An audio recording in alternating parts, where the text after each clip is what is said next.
Dayıcan, bu paşa oğlu ispisini səhv salır. Sən belə elə, sən mənə kömək edə bilərsən.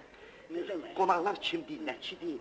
Bir yanında oturmuşsan, yavaş-yavaş deyərsən, mən də deyərəm, vəssalam işləməm da. Kül benim başıma. Ne külü? Sana kömək edeyim. Bəli. Ada ben bilirəm ya bunlar kimlərdir. Mən də sənin için bunları birinci dəfə görürəm.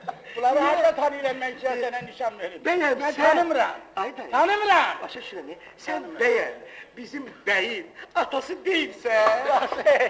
Bunun neyini Allah yırsın. Ada adama ne ada diyerler.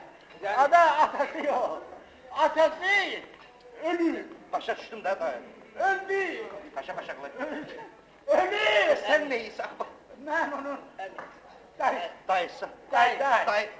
dayı. Bir tuş! Tuş! Dedim çok içti.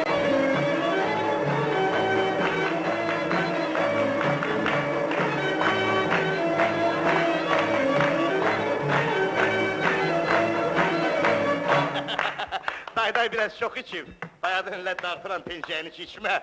Neyse mecliste böyle şeyler çok olur. Meclisimizi devam ettiririk.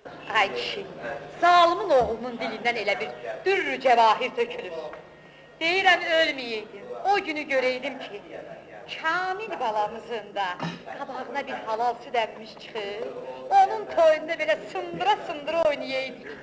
Tamadamız da bax, bu Surxayzadə olaydı, qiyamət tamadamız. Rədd elə, görmədin qonşumuz Mənzərin qızının toyunda, içəndən sonra ağlayır. Abi, Cəlil, arzunuz yüreğinizde kalmasın. O tıkaldı Surxazadəyə, o fəhmların naçaniklər, onu sizin toyunuza tamada getirmem məndən. Sizdən sağlık dostum. Mənim gözümü yazamı sağ ol.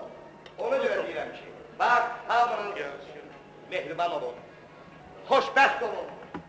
Belə necə edin, nə tər edin, nə tör edin, deməyəsiniz, can sağlığınızı. Deyirəm ay Tahir, kaş bizim de kızımız bak belece oturaydı o stolun başında, nişanlısıydı. Tamadamızdaki Surxayzadə.